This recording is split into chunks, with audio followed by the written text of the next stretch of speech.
एक 22 साल की लड़की जिसकी लंबाई कुछ खास नहीं, सिर्फ 5 फुट की थी। गोरी जैसे दूध की धुली, आंखें हल्की भूरी व बड़ी बड़ी, बाल सुनहरे और घुंघराले कंधे तक। चंचल, बेहद जिंदा दिल, बाचाल और कल की फिक्र छोड़ आज में जीने वाली। अभी अभी उसने अपने ग्रेजुएशन को कंप्लीट किया है। रिजल्ट का इंतज़ार हॉस्टल में रहकर कौन करे, इसलिए वह अपने घर वापस आ चुकी है। सपना दिल्ली के एक समृद्ध परिवार की इकलौती संतान है। घर में सभी उससे बेहद प्यार करते हैं। पापा की तो उसमें जान ही बसती है। बचपन से ही बेहद शरारती और चुलबुली, कब क्या कर बैठे कोई नहीं जानता। हाँ तो भाई, अब सपना तो ठहरी सपना। हॉस्टल से वापस आकर 1-2 दिन उसने भरपूर आराम किया। कह सकते हैं कि जितनी शरारतें उसने हॉस्टल में कर रखी थीं, यहाँ उसकी थकान उतार रही थी। पापा राजेश एक सफल बिजनेसमैन, दिल्ली के गिने चुने लोगों में उनका नाम शामिल है। माँ शोभा गृहिणी है और पति का हर सुख दुख में बराबर का साथ देती हैं। साथ में दादी। सुबह का वक्त सभी अपने अपने काम में व्यस्त। दादी का तो काम ही है पूजा पाठ करना और शोभा जी के कामों में बैठकर नुक्स निकालना, जिसे शोभा जी सुनकर अनसुना करती हैं और मुस्कुराते हुए चल देती हैं। राजेश जी सुबह का व्यायाम करके अपने अखबार को खोल कर बैठ गए हैं। अब भाई, दिल्ली की एक यही तो विशेषता है, इंसान अखबार जरूर खोल कर पढ़ता है। सुबह ही के समय उसे थोड़ी सी ताज़ी हवा मिल जाती है, वरना दिन भर तो प्रदूषण में ही रहना है और बंद घरों में रहना है, बंद गाड़ी में चलना है। इसलिए सुबह सुबह की ताज़ी हवा का राजेश भी भरपूर इस्तेमाल कर लेते हैं, ताकि कोई गड़बड़ी ना रहे। आप समझा करिए, समय भी तो नहीं है। एक बार जो अपने दफ्तर पहुंच गए तो फिर रात में ही खाली हो पाते हैं जनाब। इसलिए ताज़ी हवा, अखबार और पत्नी के हाथों की चाय, वाह दिन ही बन गया। शोभा जी के बने हाथों की चाय और खाने के सबसे बड़े प्रशंसक उनके घर में मौजूद थे। राजेश जी तो उनके दीवाने ही थे। अब भाई, जवानी के दिनों का प्यार थोड़ा बुढ़ापे में भी बरकरार था और यदा कदा राजेश जी अपना प्यार शोभा जी पर जता भी दिया करते थे। जब जो उस जमाने वाला प्यार था कि दादी की नज़रों से छुपा रहना है, आज भी छुपा ही हुआ है और इस छुपन छुपाई में शोभा जी को एक नई ऊर्जा मिल जाती है। फिर वह दूने उत्साह के साथ अपने काम पर लग जाती हैं। घर पर राजेश जी ने उनकी मदद के लिए काम वाले रखे थे, लेकिन उन सब पर निगरानी रखना और खाना बनाने के लिए सिर्फ तैयारी करवाना शोभा जी का मनपसंद काम है। खैर, शोभा जी ने राजेश जी को आवाज़ लगाई, आज ऑफिस नहीं जाना है क्या, या अखबार में कुछ विशेष है, या फिर हवा ज़्यादा ताज़ी है। घड़ी की सुइयां 9 बजा रही हैं। आपके पास सिर्फ आधा घंटा है, वरना ऑफिस के कर्मचारी कहेंगे, लो भाई, हमारा तो बॉस ही देर से आता है, कहकर वे मुस्कुरा दी। ये शोभा जी के ये कहते ही राजेश जी ने वहीं से उन्हें जवाब दिया, कुछ खास नहीं है। आपसे नजरें हटे तब तो अखबार पर नज़र डालूं। मैं तो अखबार की ओर से आपको ही देख रहा था कि आप कब मुझे आवाज़ लगाती हैं। ये कहकर खिलखिलाकर हंस दिए। शोभा जी, कुछ तो शर्म कर लीजिए, जवान बेटी के बाप हैं। वह तो शुक्र है कि वह सो रही है आपके लाड प्यार की वजह से, और माता जी अभी अपने पूजा में व्यस्त हैं। ये कहते हुए कुछ शर्म से और कुछ प्यार से उनके गालों की लालिमा बढ़ गई थी। राजेश जी ने वहीं से कहा, जिसने की शर्म उसके फूटे करम, और हम तो ऐसे ही रहेंगे। उसके बाद वह घर के अंदर चले गए। राजेश जी अपने कमरे में आकर तैयार होने लगे। 10 मिनट में तैयार होकर डाइनिंग टेबल पर बैठे थे। शोभा जी ने उनके लिए नाश्ता लगाया। तब तक दादी माँ भी अपनी पूजा को समाप्त कर वहाँ आ चुकी थी। राजेश जी ने उनके पाँव को छुआ और आशीर्वाद लिया। दादी माँ मुस्कुराते हुए अपने लाल के सर पर हाथ रखकर कटोरी भर भर कर आशीर्वाद दिया। यह देखकर शोभा जी मुस्कुरा दी। दादी माँ ने कहा, बहू, तुम्हारी लाड गवर्नर उठ गई या अभी उनके सोने के ही दिन है? पढ़ाई पूरी हो गई है, कुछ घर के काम काज भी सिखा दे उसे, ताकि जब अपने सासरे जाए तो नाक ना कटवाए। तुम्हारे टाइम यहाँ तो मैंने तुझे संभाल लिया था, अब आजकल की सास नहीं संभालेंगी। शोभा जी मुस्कुराते हुए, माँ, ये सारी शिकायतें आप अपने लाडले से ही करिए। मैं तो कुछ कहूँगी तो अभी कहेंगे रहने दो, अभी उसके हंसने खेलने के दिन है, और आप जानती हैं कि आपके लाडले पर मेरा कोई जोर नहीं चलता। दादी माँ भी कहाँ कम थी। रहने दे, मुझे सब पता है किसका किस पर जोर चल रहा है। इतनी भी बूढ़ी नहीं हूँ कि मेरी आँख नहीं खुले। यह राजेश जैसे तेरे एक इशारे पर नाचता है ना, मुझे सब पता है। राजेश जी अपनी माँ और पत्नी की बातों को सुनकर मंद मंद मुस्कुराकर अपना नाश्ता खत्म करने में लगे हुए थे। साथ ही हाथ में मोबाइल पर अपने काम की बातें कर रहे थे। ड्राइवर को कहा, गाड़ी निकाल कर रेडी रखो, मैं बस आ रहा हूँ। दादी माँ हल्की नाराज़गी से बोली, राजू तू ठीक से नाश्ता क्यों नहीं करता? या तो 10 मिनट पहले आ जाया कर यहाँ, या फिर 10 मिनट लेट जाया कर। यह रोज़ रोज़ तेरा जल्दी जल्दी नाश्ता करना मुझे बिल्कुल पसंद नहीं है। राजेश जी, माँ तुम बेकार में परेशान होती हो, मैं अपना नाश्ता पूरा करता हूँ। हाँ, आगे के काम के लिए मैं तैयार रहता हूँ, इसलिए मोबाइल पर बात कर रहा हूँ। लीजिए, मैंने अपना फ़ोन रख दिया। मुझे पता है आपको खाते वक्त बात करना बिल्कुल पसंद नहीं है। अब मैं बात नहीं करूँगा, आप खुश? दादी मुस्कुरा दी और वह भी अपना नाश्ता करने लगीं। तब तक शोभा जी कमरे से उनका लैपटॉप बैग ले आईं। नाश्ता करने के बाद दादी का आशीर्वाद लेकर राजेश जी दफ्तर के लिए निकल पड़े और शोभा जी उन्हें बाहर छोड़ने तक आ गईं। शुरू से शोभा जी की आदत में ये शामिल है कि वह राजेश जी को बाहर तक छोड़ने जरूर आती हैं। राजेश जी ने उनके हाथ से लैपटॉप बैग लिया और एक प्यार का बोसा उनके सर पर रख दिया। शोभा जी लाश से छुई मुई सी हुई, उन्हें विदा करके घर के अंदर आ गईं और राजेश जी आगे बढ़ गए। अंदर आकर उन्होंने नीलू को आवाज़ लगाई। नीलू उनके घर में काम करने वाली महिला है। उन्होंने कहा, नीलू प्लीज़ 1 कप कड़क अदरक वाली चाय पिला दे, और हाँ, खुद के लिए भी बना लेना। और उसके बाद वहीं सोफे पर बैठ गई। थोड़ी देर बाद नीलू ट्रे में चाय लिए हाजिर हुई और शोभा जी को देती हुई बोली, मालकिन आपके लिए प्याज के पकौड़े भी लाई हूँ, खा लीजिए। शोभा जी ने मुस्कुराते हुए चाय की प्याली ली और एक पकौड़े को उठाकर मुंह में डाल लिया। नीलू भी अपनी चाय लेकर वहीं कालीन पर बैठ गई। शोभा जी चाय के घूंट लेकर बोली, तुझसे बेहतर चाय तो कोई बना ही नहीं सकता। पूरे दिल दिमाग को नई ताजगी मिल जाती है। लेकिन तुझे एक बात मुझे रोज़ रोज़ बतानी होती है कि मैं मालकिन नहीं हूँ। मालकिन तू दादी माँ को कहा कर, मुझे तो तू बस मासी ही कहा कर, लेकिन तुझे बात ही समझ में नहीं आती है। क्या करूँ मैं तेरा? नीलू मुस्कुरा उठी, कहा कुछ नहीं, और कप उठाकर अंदर रसोई घर में चल पड़ी दिन के खाने की तैयारी करने। शोभा जी भी उठकर सपना के कमरे की ओर चल पड़ी उसे उठाने। शोभा जी सपना के कमरे में आईं और उसे उठाने लगी। अब भला वह उठने क्यों लगी? समझने वाली बात है। लड़की बेचारी हॉस्टल से आ रही है, अपनी थकान उतार रही है, और माँ जो है उसे उठा रही है। ऊपर से इकलौती पिता की दुलारी, उठाना तो टेढ़ी खीर है। लेकिन शोभा जी ने कमर कस ली है कि अब इसे उठाकर ही रहूँगी। उन्होंने तेज आवाज़ में कहा, सपना उठ जा, दादी ऊपर आने वाली हैं। इतना सुनना था कि सपना हड़बड़ाहट के साथ उठ बैठी और चारों तरफ देखने लगी, लेकिन यहाँ दादी तो नहीं दिख रही हैं। उसने बुरा सा मुँह बनाया और बोली, माँ आपने मुझसे झूठ कहा, दादी कहाँ हैं? उसने बिदकते हुए कहा, माँ मैंने कहाँ कहा कि दादी हैं? मैंने तो कहा कि दादी आ रही हैं। सपना समझ गई और वह अपनी माँ के गले में बाहें डालकर लाड करने लगी। माँ ने प्यार से उसके सर को चूमा और कहा, जल्दी से तैयार होकर नीचे आ जा, नाश्ता का समय बीत चुका है। इससे पहले कि दादी माँ नाराज हो जाएं, सपना बोली, अभी आती हूँ। शोभा जी को एक जोरदार पप्पी देकर बाथरूम की ओर भाग गई। शोभा जी हंसकर बोली, कल को ब्याह करके अपने घर चली जाएगी और हरकतें इसकी देख लो। फिर उसके बिस्तर को ठीक करने लगीं। शोभा जी नीचे आईं तो दादी माँ उनके ही इंतजार में बैठी थी। कहने लगीं, देख शोभा, लड़की जात है, ज़्यादा सर पर न चढ़ा। भला बताओ, एक तो बाहर भेजा पढ़ने के लिए, ऊपर से इतने नखरे। कल को सासरे जाएगी तो क्या करेगी? अब उसे कुछ घर के काम काज सिखा और उसके लिए रिश्ता देखना शुरू कर। उसकी आदतें ना खराब कर। शोभा जी ने एक लंबी सांस भरी और हूँ कहकर अपना काम करने लगी। थोड़ी देर में सपना नहा धोकर नीचे आई। इस वक्त उसने एक क्रॉप टॉप और शॉर्ट्स पहन रखे थे।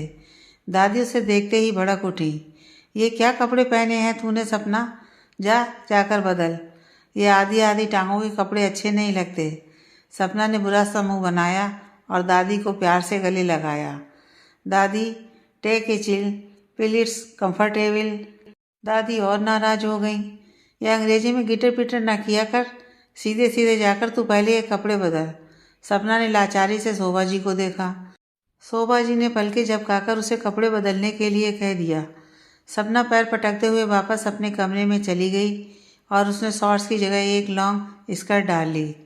फिर जल्दी जल्दी नीचे आकर चिल्लाकर बोली, माँ जल्दी से नाश्ता दो, भूख लगी है। शोभा जी ने उसके सामने उसकी फेवरेट मैगी रख दिया। देखकर वह खुश हो गई और जल्दी जल्दी खाने लगी। शोभा जी ने कहा, आराम से खा लो सपना, सब नाश्ता कर चुके हैं, कोई तेरी मैगी लेकर भाग नहीं रहा है। सपना हंसकर बोली, माँ मैगी तो मैगी होती हैं और फिर आप ना कुछ ज़्यादा ही अच्छा बना देते हो, लेकिन इतना सा क्यों बनाया है, थोड़ा ज़्यादा बनाना था ना। फिर वह खाने लगी। जब तक वह खा रही थी तब तक दादी माँ इशारे में शोभा जी को कह रही थी कि उसे घर के काम सिखाओ और उसकी शादी के लिए लड़के देखने शुरू करो। शोभा जी लाचारी से कभी सपना को देखती और कभी दादी को। आखिर सपना समझ गई कि कोई बात है। उसने वहीं से पूछ लिया, दादी मेरी जान, बोलो आप क्या बोलना चाह रही हैं जो आप माँ को इतने इशारे कर रही हो। दादी ने कहा, इशारे करे मेरी जूती, मैं क्या तेरे से डरती हूँ?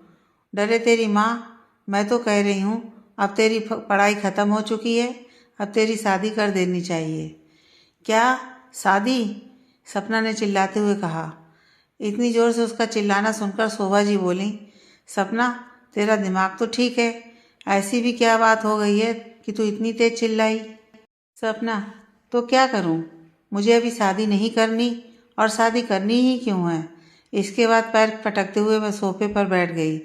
नाराज़गी और गुस्से में अपने नाखूनों को चबाने लगी और पैरों को हिलाने लगी। पापा की जान से प्यारी सपना शरारती और चुलबुली तो है ही, कब क्या कर बैठे यह भी कोई नहीं जानता। और इस बार जब वह अपनी पढ़ाई पूरी करके वापस आई तो आकर एक धमाका कर दिया कि अब आगे उसे नहीं पढ़ना है।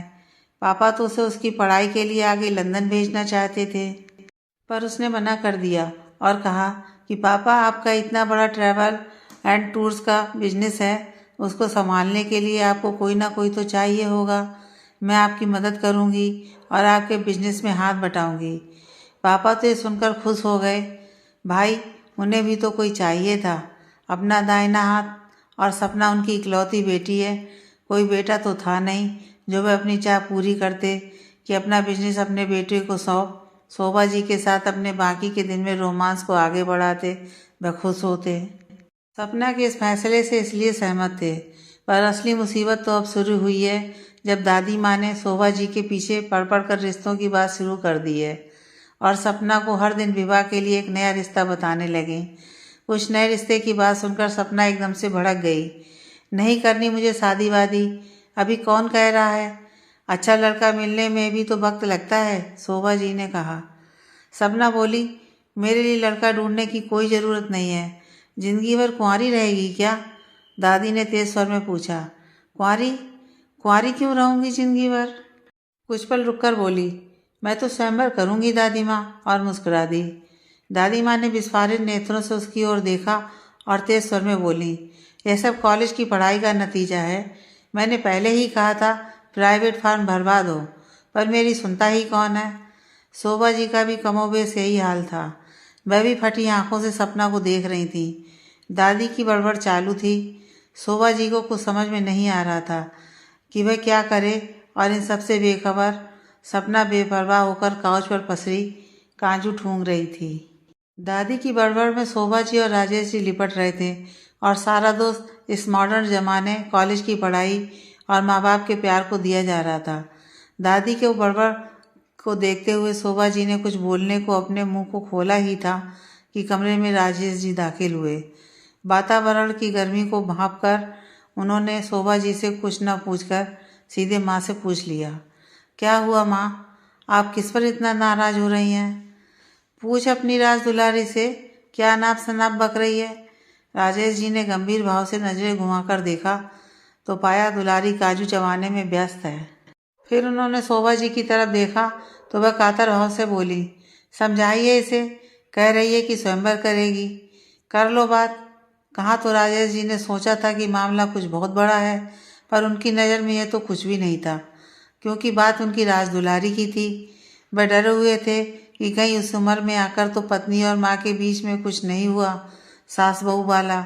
लेकिन यहाँ ऐसा कोई सीन नहीं था। वह मन भाव से मुस्कुराए और बोले, अच्छा तो ये बात है, हमारी सपना को स्वयंवर करना है।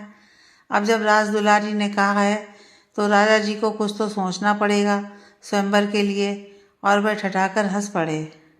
उन्होंने सपना की तरफ देखा और बोले, तो ये बात है, हमारी सपना स्वयंवर करेगी। सपना सोफे से कूदकर पापा के गले से लटक गई और ठुनकते हुए बोली, पापा, सैकड़ों साल पहले भी तो लड़कियां अपनी पसंद के लड़के के गले में जयमाला डालती थीं। आज जब टीवी पर स्वयंवर हो सकता है तो मैं क्यों नहीं कर सकती।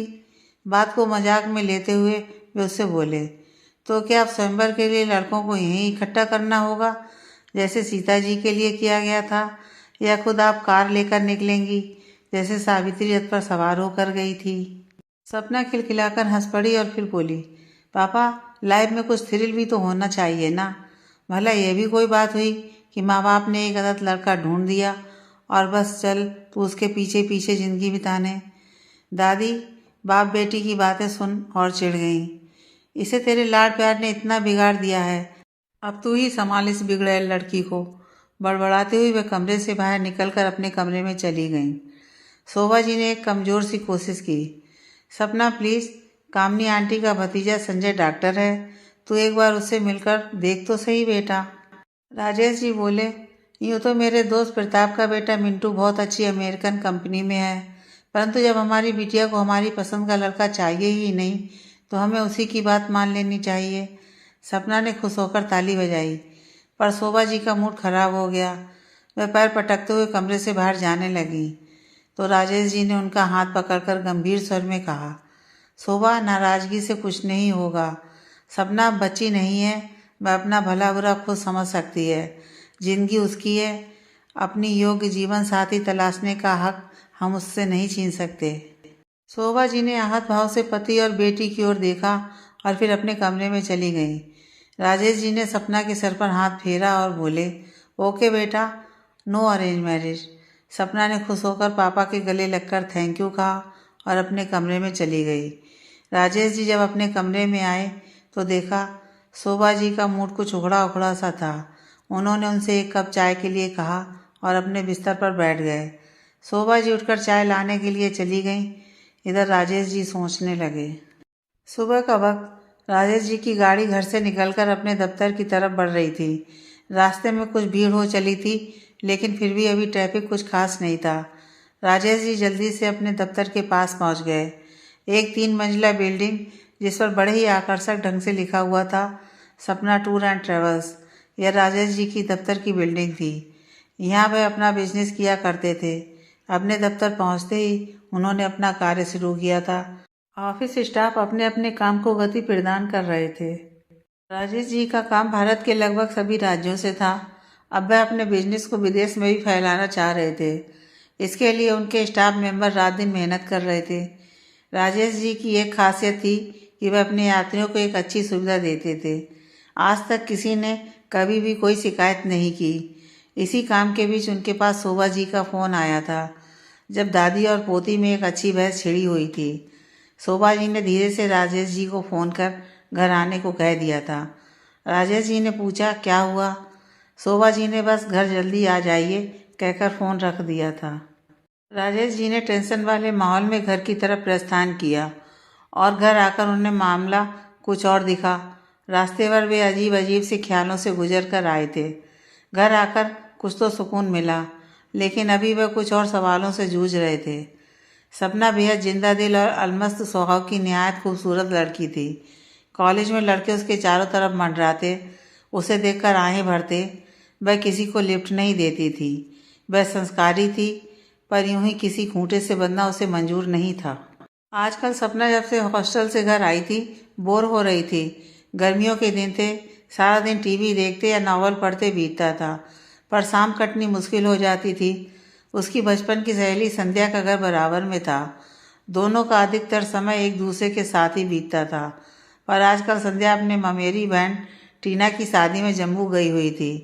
उधर पापा ने भी उसे कुछ दिन रिलैक्स करके उसके बाद ऑफिस आने के लिए कहा था। दोनों परिवारों में बहुत अच्छी मित्रता थी। संध्या के पिता रोशन जी टेलीफोन विभाग में उच्च पद पर कार्यरत थे और उनकी पत्नी माया गृहिणी। सपना के पड़ोस में ऐसा कोई नहीं था जिससे सपना बहुत ज़्यादा घुली मिली हो। बचपन से ही संध्या के साथ स्कूल आना जाना हुआ करता था। बड़े होने पर उसकी जिद कि हॉस्टल में रहकर पढ़ना है।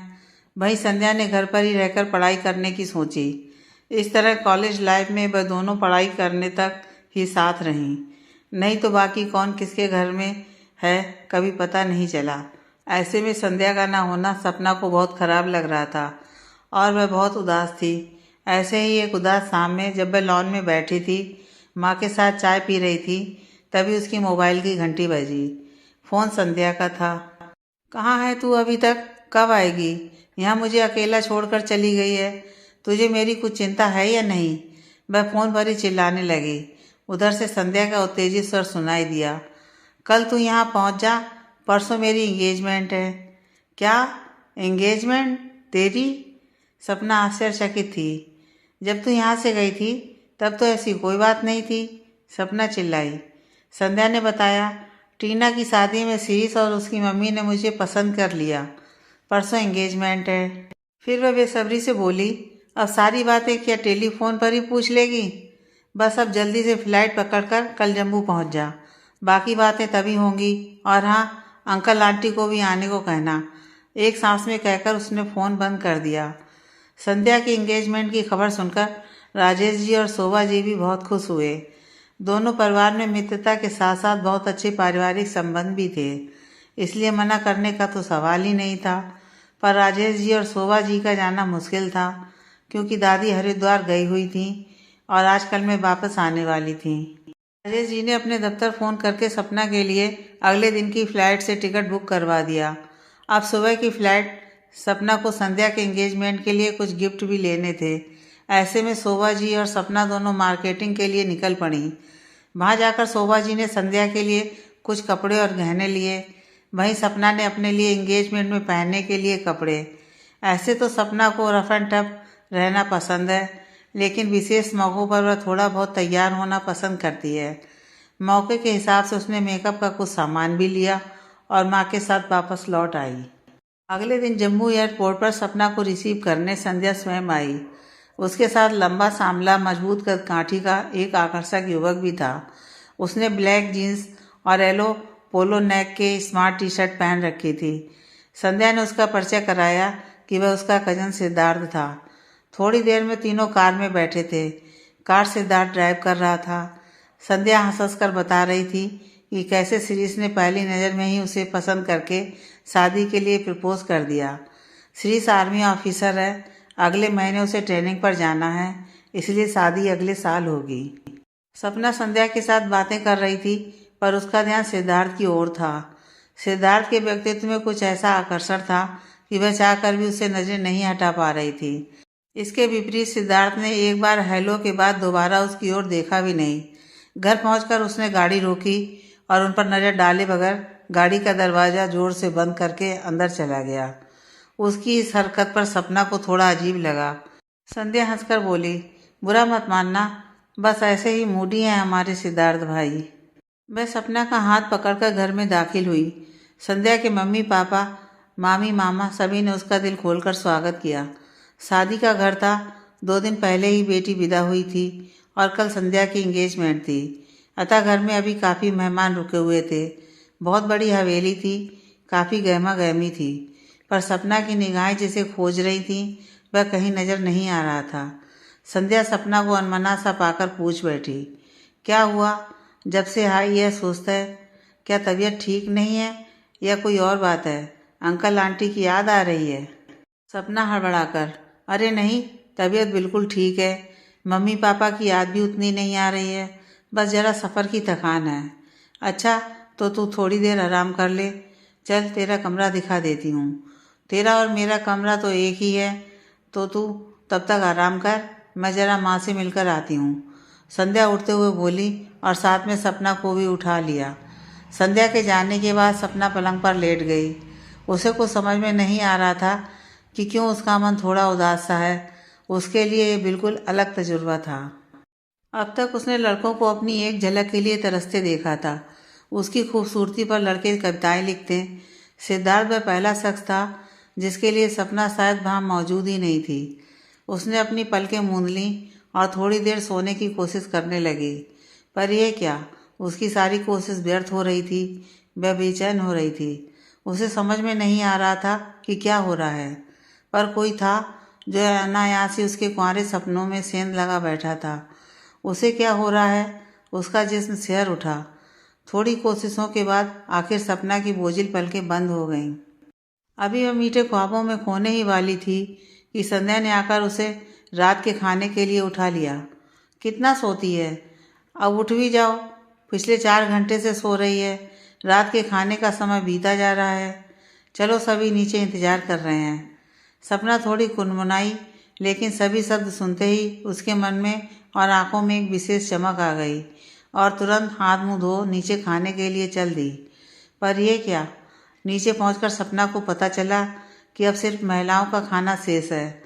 पुरुष वर्ग खा पीकर आराम फरमा रहा है। सपना की भूख वहीं मर गई। फिर भी किसी तरह 2-3 निवाले खाकर वह थके होने का बहाना कर बुझे कदमों से कमरे में जाकर पलंग पर निढाल हो गई। सुबह का नज़ारा बिल्कुल भागम भाग वाला था। कहीं कैटर्स, कहीं स्टेज सजाने वाले की भीड़, कहीं लड़के वालों को फील गुड करवाने की चाह में सब जुटे हुए थे। साथ में इस भीड़ में सपना की नज़रें सिद्धार्थ को ढूंढ रही थी। पर वह कहते हैं ना, मन का सोचा कब होता है। जितनी व्याकुल सपना सिद्धार्थ को देखने के लिए हो रही थी, उतना ही वह लापता था। दिन भर की तैयारियों के साथ शाम होते ही सपना संध्या के साथ पार्लर चली गई थी। सपना ने आज आसमानी रंग का सरारा पहना था। उस पर बारीक जरदोजी का खूबसूरत काम था, जो उसने माँ के साथ जाकर अपने लिए खरीदा था। उस पर गले में माँ का दिया हुआ नीलम का जड़ाऊ पेंडेंट पतली सी प्लेटिनम की चेन में लटका था। ब्यूटिशियन ने ब्राउन आई लाइनर की मदद से उसकी भूरी आंखों को और गहराई दे दी थी। उसके भूरे बालों को दक्षतापूर्वक माथे पर हल्का सा झुकाकर खोल दिया था, जिससे सपना का चेहरा और भी कमनीय लग रहा था। इधर संध्या भी हल्के गुलाबी कलर के लहंगे में बहुत प्यारी लग रही थी। गले में सुंदर सा नेकलेस, हाथों में मैचिंग चूड़ियाँ और साथ में उसके होंठों पर हल्की गुलाबी कलर की लिपस्टिक, मानो आज गुलाब की कली पुनः इठला रही हो। सपना ने उसकी बलैयाँ उतारी और एक नज़र का टीका कान के पीछे लगा दिया, और यही काम संध्या ने भी किया। उसने कहा, आज सीरीज के घर वालों में से कोई और तुझे भी पसंद कर लेगा। सपना ने मन ही मन कहा, सीरीज के घर वाले तो नहीं, पर किसी के ऊपर आज मुझे बिजलियाँ जरूर गिरानी हैं। थोड़ी देर में घर पहुंचकर जब कार्यक्रम शुरू हुआ तो सपना गर्मीली चाल से संध्या के साथ स्टेज तक आई, जहां रिंग सेरेमनी होनी थी। सबकी प्रशंसापूर्ण नज़रों को अनदेखा कर उसकी निगाहें सिद्धार्थ को ढूंढ रही थी। आज कहाँ बचकर जाओगे बच्चों? पर वह कहीं नजर नहीं था। स्टेज पर सेरेमनी का फंक्शन शुरू हो चुका था। पंडित जी जोर जोर से मंत्रोच्चार कर रहे थे, पर वह वहाँ नहीं रुकी। क्या पता घर के अंदर हो, यही सोचकर वह बड़े हॉल में चली आई, पर वह वहाँ भी नहीं था। नीचे कमरों में झांकते हुए वह सीढ़ियाँ चढ़कर ऊपर चली गई। सिद्धार्थ कहीं नहीं दिखा। सपना मायूस होकर लौट गई। साज श्रृंगार व्यर्थ लग रहा था उसे अब अपना। जिसके लिए ये सब किया, भाई उसे देखने के लिए वहाँ नहीं था। सपना सीढ़ियों के नज़दीक पहुँची ही थी कि बराबर के कमरे का दरवाज़ा खुला और कोई तूफानी रफ्तार से बाहर निकलता हुआ उससे टकराया। वह सीढ़ियों से नीचे गिर जाती अगर कोई अपनी मजबूत बाहों में उसे थाम न लेता। सपना का दिल तेजी से धड़क उठा। थामने वाला कोई और नहीं, सिद्धार्थ ही था। सिद्धार्थ का चेहरा सपना के चेहरे के बिल्कुल नज़दीक था। उसकी गर्म सांसें सपना के चेहरे को छू रही थीं। तनमन को मदोस कर देने वाली पौरुष गंध से उसका कोई पूर्व परिचय न था। सपना ने अपनी आंखें बंद कर लीं, जैसे यह कोई सपना था जो आंखें खोलते ही टूट जाने वाला था। तभी नीचे किसी की आवाज़ सुनाई दी तो उसने घबराकर आंखें खोल दी। सिद्धार्थ के चेहरे के भाव को देखकर सपना लाज से गठरी हो उठी। वह कसमसाई तो सिद्धार्थ ने हौले से उसे छोड़ दिया। वह बिना उसकी ओर देखे तेजी से भागती चली गई। हे भगवान, क्या सोचता होगा वह? क्यों वह बंधन छुड़ाकर नहीं भागी? उसका पूरा जिस्म कांप रहा था। वह चुपचाप संध्या के पास जाकर बैठ गई। कुछ देर बाद सिद्धार्थ भी बाहर आ गया। सपना अब भी चोर निगाहों से उसकी ओर देख रही थी, पर सिद्धार्थ ने एक बार भी उसकी ओर नहीं देखा। एक बार आमना सामना भी हुआ तो उसके चेहरे पर कोई हाव भाव नहीं थे, जबकि सपना उसको देखकर छुई मुई सी हुई जा रही थी। सिद्धार्थ निर्विकार भाव से उस पर एक नज़र डालकर आगे बढ़ गया। सपना का सर्वांग दहक उठा। क्यों वह ऐसे शख्स के बारे में सोचकर पागल हुई जा रही है, जिसकी नज़र में उसका कोई वजूद ही नहीं है? समझता क्या है अपने आप को? वह भी अब उसके बारे में नहीं सोचेगी। मन ही मन यह फैसला करके वह मुदित भाव से शिरीष और उसके दोस्तों के साथ हंसी मजाक में व्यस्त हो गई। रात को डिनर पर सब लोग मौजूद थे। 2 दिन पहले की ही शादी का घर था, तो सारा घर अभी भी उसी तरह से डेकोरेट था। पूरा घर जुगनुओं की तरह रोशनियों से जगमगा रहा था। अपनी अपनी प्लेट को थामे सभी खाने का लुत्फ उठा रहे थे। ऐसे में संध्या के माता पिता ने शिरीष के माता पिता से कल सुबह जाने को कहा। जम्मू में चूंकि रातें ठंडी भी हो रही थीं और वह आगे की बातचीत भी करना चाह रहे थे। भले शादी अगले साल होनी है तो क्या, शिरीष के माता पिता ने यह बात मान ली। डिनर करने के बाद थोड़ी देर इधर उधर की बातें होती रहीं, फिर सभी अपने अपने कमरे में विश्राम के लिए चले गए। अगली सुबह देर तक अलसाए पड़े रहने के बाद सभी फ्रेश होकर बाहर लान में इकट्ठे हो गए। यहाँ दिल्ली जैसी तपिश नहीं थी, मौसम सुहावना था। दोनों सखियाँ आपस में गप में मशगूल थीं। शिरीष अपने किसी काम से जम्मू के हेडक्वार्टर में गया हुआ था। दोनों के माता पिता आगे की कार्यवाही और हंसी मजाक में व्यस्त थे। अचानक से सपना की नज़र गेट के अंदर आते हुए सिद्धार्थ पर पड़ी। कल रात से उसने अब उसे देखा था। उसके हाथ में कई शॉपिंग बैग थे और उसके साथ एक स्मार्ट खूबसूरत लड़की भी थी। लड़की किसी बात पर खिलखिलाकर हंस रही थी तो सिद्धार्थ के चेहरे पर भी मुस्कुराहट फैल गई। सपना ने सोचा, यह मुस्कुराता भी है तो कमाल है, मुस्कुराते हुए कितना हैंडसम लग रहा है वह। पर साथ में ये लड़की कौन है? सपना सोच में पड़ गई। संध्या जो उससे बातें कर रही थी, उसे अचानक चुप होते देख उसकी नज़रों का पीछा किया। सामने सिद्धार्थ को देख वह वहीं से चिल्लाई, सिद्धार्थ भाई, यहाँ आइए। सिद्धार्थ ने पलटकर उन लोगों की ओर देखा, फिर वे दोनों उनकी टेबल तक आ गए। आप कहाँ चले गए थे? सुबह से मैं कब से आपका वेट कर रही हूँ, संध्या ने कहा। बस जरा रेनू को शॉपिंग कराने ले गया था, सिद्धार्थ ने कहते हुए अपने हाथ में थामे बैग उसे दिखाए। संध्या सपना को देखकर बोली, सपना, सिद्धार्थ भाई से तो तुम मिल चुकी हो, ये है रेनू। सिद्धार्थ भाई रेनू को लेकर काफ़ी सीरियस हैं, शायद दोनों जल्दी ही शादी कर लें। सपना का दिल धक से रह गया। संध्या रेनू से शिकायत कर रही थी कि वह कल क्यों नहीं आई, पर सपना को कोई आवाज़ नहीं सुनाई दे रही थी। सारी आवाज़ ना जाने कहाँ गुम हो गई थी। सपना के लिए उसके टूटे सपनों की छनक सारी आवाज़ों पर भारी थी। उसकी आंखें झिलमिला उठी थीं, लेकिन उसने उसे बाहर निकलने से जब्त कर लिया। अगली सुबह संध्या के लाख कहने के बावजूद तबीयत खराब होने का बहाना तथा पापा के साथ काम करने का बहाना करके सपना दिल्ली वापस आ गई। उसका उतरा चेहरा देख घर के सभी लोग परेशान हो उठे, पर उसने थकान, सरदर्द बताकर उन्हें शांत कर दिया और अपने कमरे में चली गई। लेकिन जो तूफान उसके दिलो दिमाग में उठ रहा था, उसका क्या? 2-3 दिनों तक सपना अनमनी सी रही। उसके दिलो दिमाग से सिद्धार्थ का ख्याल नहीं जा रहा था, लेकिन रह रहकर रेनू, उसका चेहरा भी सामने आ जा रहा था। उसे समझ नहीं आ रहा था कि वह क्या करे। आखिर कुछ सोचकर सपना पापा के पास पहुंची। पापा, मुझे लंदन जाना है आगे की पढ़ाई के लिए। राजेश जी आश्चर्यचकित हो उठे। क्या हुआ बेटा, फिर से मूड बदल गया तुम्हारा? तुम तो बिजनेस ज्वाइन करने वाली थी, मेरा हाथ बटाने वाली थी, अभी थोड़े दिनों बाद अब क्या हुआ? पापा प्लीज़, मैं आगे पढ़ना चाहती हूँ। ठीक है, जैसा तुम चाहो, राजेश जी ने स्वीकृति देते हुए कहा। माँ और दादी के कुछ समझ में नहीं आ रहा था कि अचानक से क्या हो गया है, ये इतना बदल क्यों रही है। उन्होंने उसे बहुत रोकने की कोशिश भी की, परंतु वह नाकाम रही। सपना ने लंदन में बिजनेस स्कूल में एडमिशन ले लिया। माहौल बहुत अच्छा था, साथियों का व्यवहार दोस्ताना था। धीरे धीरे उसका मन भी लग रहा था, पर कोई भी उसका बहुत अच्छा दोस्त नहीं बन पाया। उसे संध्या की याद आती, और जब संध्या की याद आती तो कहीं ना कहीं वह सिद्धार्थ को शिद्दत से याद करने लगती। दिन तो किसी तरह गुजर जाता था कॉलेज, लाइब्रेरी और पढ़ाई में, लेकिन रात को जैसे ही वह किताब हाथ में लेती तब सिद्धार्थ का चेहरा पन्नों में उभर जाता। कभी कभी पूरी रात आंखों में गुजर जाती और वह एक आह भरकर रह जाती, जानते हुए भी कि एक तरफा आकर्षण है सिद्धार्थ उसका, जो उसका कभी नहीं हो सकता। वह उसे भुला नहीं पा रही थी। संध्या के मेल आते रहते। सीरीज ट्रेनिंग के लिए चला गया था। अब वह अपनी तन्हाइयों का जिक्र करती और बताती सीरीज और उसके बीच की बॉन्डिंग। कभी कभी संध्या कुछ ज़्यादा ही अपनी और सीरीज की बातें उसे बता देती और अपनी तन्हाइयों का भी जिक्र सपना से कर देती। तब सपना का मन होता कि यह लड़की सीरीज से हटकर कुछ बात क्यों नहीं करती। सपना सोचती कभी तो वह सिद्धार्थ के बारे में कुछ बताएगी, पर संध्या अपने में ही मगन रहती। सिर्फ सपना सोचती जो उसका कभी था ही नहीं, उसके बारे में जानकर भी क्या करना। अब तक तो उसकी शादी भी हो गई होगी। इधर संध्या अपने में मगन, उधर सपना अपने आप को पढ़ाई के साथ तालमेल बिठाती हुई सिद्धार्थ की यादों में खोई हुई रहती।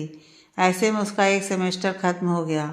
सेमेस्टर खत्म होने के बाद घर से लगातार फ़ोन आने लगे कि अब घर आ जाओ, कुछ दिनों की छुट्टी है। घर पर भी सूना सूना लग रहा है।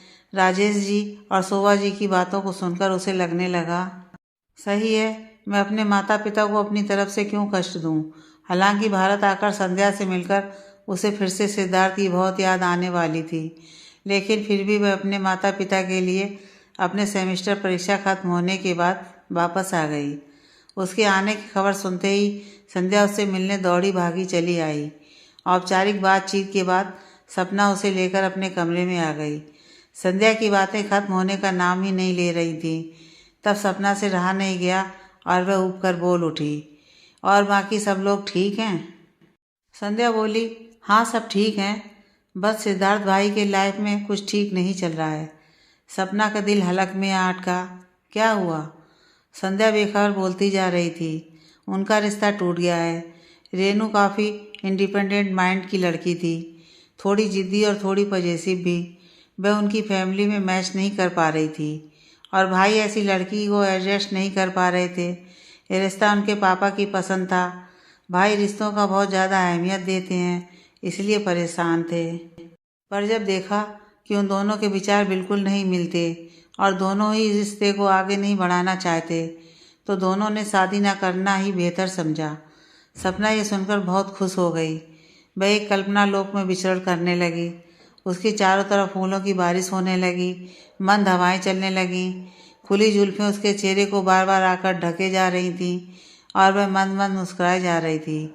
चारों तरफ शहनाई गूंज उठी। सपना सिद्धार्थ के बारे में संध्या से और बातें करना चाह रही थी, लेकिन संध्या फिर से सीरीज पर आ अटकी। उसका सीरीज पुराण पूरा ही नहीं हो रहा था और सीरीज पुराण सुन सुनकर अब सपना ऊब रही थी। उसने संध्या से कहा, संध्या मैं इतनी लंबी दूरी से आई हूँ और मैं थक गई हूँ और आराम करना चाहती हूँ। अगर तुझे भी आराम करना है तो तू भी यहाँ आराम कर सकती है, वरना अपने घर जा। संध्या ने आश्चर्यचकित होकर सपना को देखा और बोली, हो क्या गया है तुझे? तू तो ऐसे कभी नहीं मुझसे बात करती है। हाँ तो ठीक है ना, तुझे सीरीज पुराण से फुर्सत नहीं है और मुझे नींद आ रही है, मैं सोना चाहती हूँ, बाय। ये कहकर सपना पलंग पर लेट गई और चादर से अपने मुंह को ढक लिया। संध्या ने बुरा सा मुंह बनाया और कमरे से बाहर निकल गई। अब सपना के सपनों को एक पंख मिल चुका था। वह मन ही मन बहुत खुश थी और उसकी खुशी उसके चेहरे पर नजर आने लगी थी। वह पहले की तरह चहकती फुदकती और बिंदास रहती। संध्या के साथ लंबी लंबी बातें और सिद्धार्थ के बारे में जानने की उत्सुकता उसके चेहरे पर बराबर बनी रहती, लेकिन वह कुछ खुलकर उससे बात नहीं कर पाती। ऐसे में एक दिन संध्या ने उसे बताया कि सीरीज छुट्टियों में श्रीनगर आया हुआ है।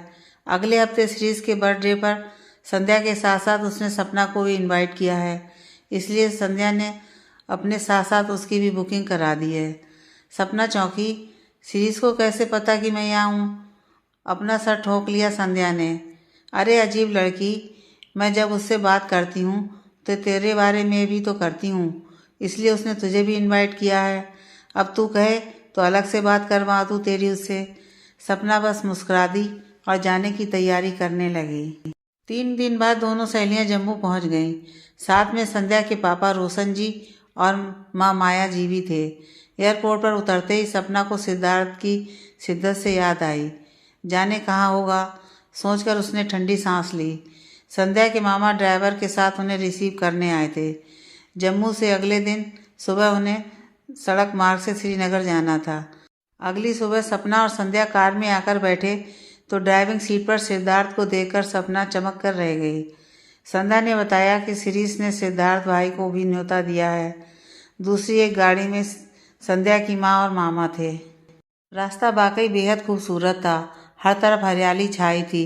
लंबे लंबे चीड़ और देवदार के पेड़ और बीच से गुजरता हुआ रास्ता कल्पना से अधिक सुंदर। आगे बैठे रोशन जी और सिद्धार्थ आपस में बातें कर रहे थे। संध्या से बातें करते करते सपना की नज़र बार बार सामने शीशे पर पड़ती, पर एक बार भी सिद्धार्थ ने उसकी तरफ नहीं देखा। वह मन ही मन तिलमिला उठी।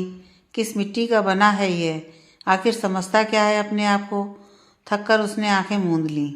आंखें बंद करने के साथ ही वह कल्पना लोक में पहुंच गई, जहां वह और सिद्धार्थ एक क्वालिटी टाइम बिता रहे थे और वह मन ही मन मुस्कुरा रही थी।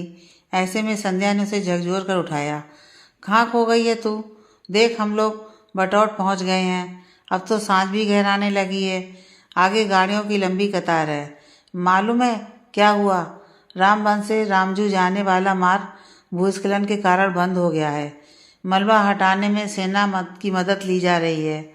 उम्मीद है कि कल सुबह तक रास्ता खुल जाएगा। अब हमें आज यहीं रुकना होगा। समझ गई या कुछ और समझाएं? पता नहीं कहाँ खोई रहती है ये, संध्या ने कहा। संध्या के इतना कहने से सपना आंखें हैरानी से खोलकर उसकी तरफ घूर कर देखी। तू ना अपनी बकवास बंद कर। मैं कहीं खोई हुई नहीं थी। सिर्फ आंखों को बंद कर लिया था और इन रास्तों को अपने अंदर महसूस कर रही थी। इतना अच्छा मौसम है, इतने अच्छे नज़ारे हैं। तेरी तरह थोड़ी कि मैं बस सीरीज में ही खोई रहूं। और ठीक है, यहाँ रुकना है तो रुक जाएंगे। कौन सा हम सभी जंगल में है? यह कहकर वो गाड़ी से उतर गई और संध्या हैरानी से उसे देख रही थी। ये क्या बोल गई मुझे? वहाँ से उतरकर उन लोगों ने एक गेस्ट हाउस का रुख किया और उसमें शरण ली। खाना खाने के बाद संध्या तो तुरंत सो गई। सपना ने रस्क से उसकी तरफ देखा और मन ही मन सोची, लेटते ही कैसे नींद आती है इस इडियट को, और यहाँ नींद ही गायब है। बार बार एक ही ख्याल आ रहा था कि सिद्धार्थ उसके कितने पास है। बीच में सिर्फ एक दीवार ही तो है। जब बहुत देर तक नींद न आई तो वह उठकर धीरे से दरवाज़ा खोलकर बाहर आ गई। प्रकृति का अनुपम सौंदर्य उसके समक्ष बिखरा पड़ा था। आगे की कहानी नेक्स्ट पार्ट में।